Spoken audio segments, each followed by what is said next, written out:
Assalamualaikum warahmatullahi wabarakatuh. Selamat datang di Nasiramas TV. Masih bersama saya Mas Topan. Di video kali ini aku ingin menceritakan sebuah kasus yang sangat menyedihkan. Sebuah kisah nyata pembunuhan yang korbannya itu salah sasaran, yang menimpa seorang anak dari pengemudi ojol atau ojek online yang masih berusia 10 tahun. Peristiwa ini dilatar belakangi karena rasa sakit hati pelaku terhadap suami sirihnya yang meninggalkannya lalu menikah dengan wanita lain. Penasaran cerita lengkapnya seperti apa? Mari kita bahas bersama.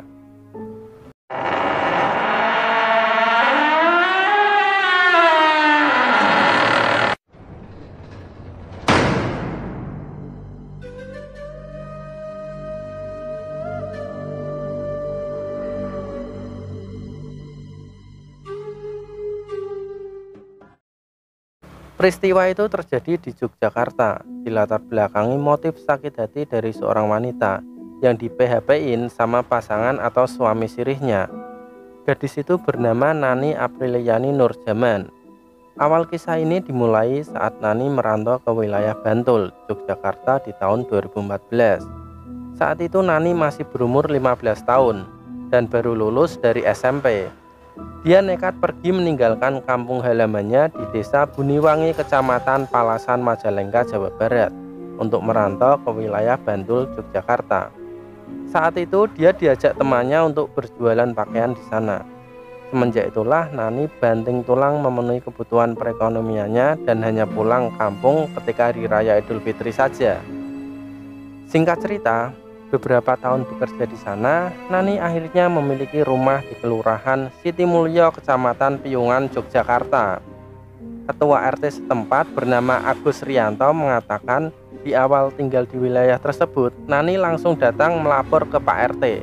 Dan saat itu dia datang bersama seorang pria bernama Tommy. Nani mengenalkan laki-laki tersebut sebagai suaminya. Dikatakan mereka sudah menikah secara agama atau nikah siri. Masih di pertemuan itu juga, Tommy kemudian menunjukkan KTP-nya. Dan dari sinilah Agus, ketua RT, mengetahui rupanya Tommy adalah seorang polisi. Nani juga memperkenalkan sosok Tommy ke para tetangganya sebagai suaminya. Dari kesaksian para tetangganya, Tommy sendiri dikatakan beberapa kali mendatangi rumah tersebut. Dalam kesehariannya, meskipun dikenal sangat sibuk bekerja, namun Nani tetap berkomunikasi dengan para tetangganya. Beberapa kali ia juga menitipkan uang arisan. Salah seorang tetangganya yang bernama Aini mengatakan sosok Nani ini adalah orang yang sangat baik dan ramah. Meskipun kadang jarang berkumpul ikut arisan karena memang sangat sibuk. Usut punya usut, Tommy yang dikenalkan sebagai suaminya itu rupanya dulunya adalah salah satu pelanggan di salonnya. Ada juga pelanggan lain yang diketahui berinisial R. Sosok R ini disebutkan menyukai Nani, namun Nani rupanya sudah menjalin hubungan asmara dengan Tommy. Tommy diketahui berpangkat Aibtu. Ia merupakan penyidik senior di Satuan Reserse Kriminal di tahun 2017. Kembali ke hubungan asmara keduanya, tak diketahui pasti kapan waktunya, Nani mengatakan Tommy pergi meninggalkannya dan menikah dengan orang lain.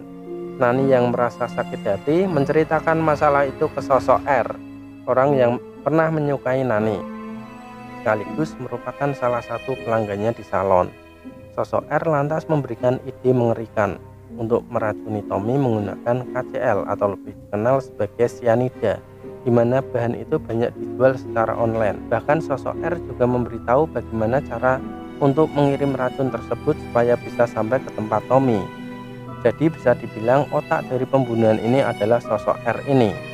Kemudian Nani pun menuruti apa saran dari si R ini. Ia memesan online sebanyak 250 gram cyanida hingga sampailah di hari di mana ia mengeksekusi rencananya tersebut.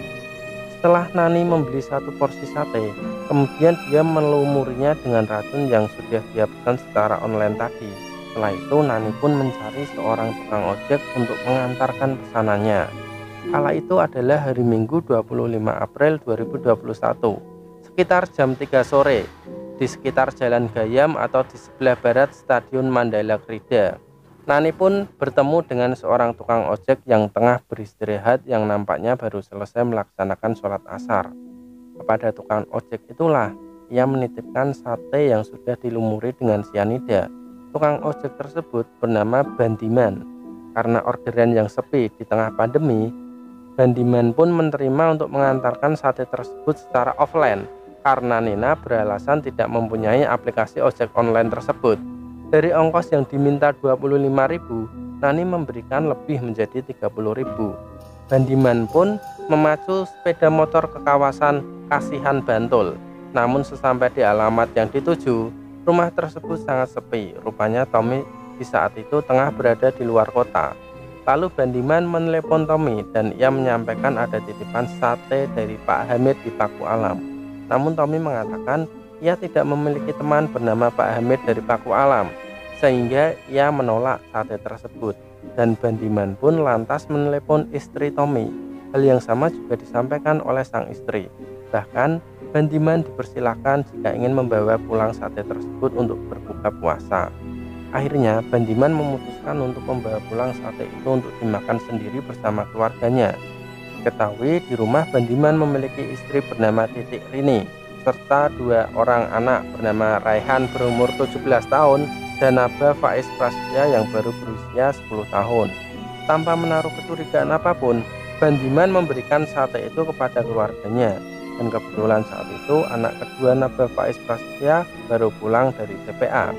Bandiman sebenarnya saat itu juga membawa gudeg. Namun Naba tak suka gudeg dan lebih memilih makan sate dari ayahnya. Dan setelah memakan beberapa tusuk sate, sang anak merasa kesakitan dan mengatakan kalau sate yang dia makan itu terasa pahit dan panas. Lantas Naba langsung berlari ke kulkas untuk mencari es. Tak lama kemudian, Naba pun langsung jatuh tertelungkup dan langsung tak sadarkan diri. Sementara sang istri langsung mengalami muntah dan nyeri yang luar biasa. Mereka pun langsung dilarikan ke rumah sakit Wirosaban. Selama dalam perjalanan, keduanya mengeluarkan buih dari mulutnya. Dan sampai di rumah sakit, tim medis langsung menanganinya. Namun sayangnya Naba yang baru berusia 10 tahun tak sanggup bertahan dan akhirnya meninggal dunia. Sementara sang istri masih bisa diselamatkan.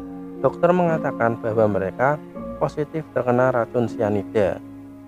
Polisi pun langsung melakukan penyelidikan dan diketahui ternyata racun itu berasal dari sate yang telah mereka makan. Dari semua barang bukti dan keterangan para saksi yang terkumpul, akhirnya di hari Jumat 30 April 2021, polisi pun berhasil menangkap Nani.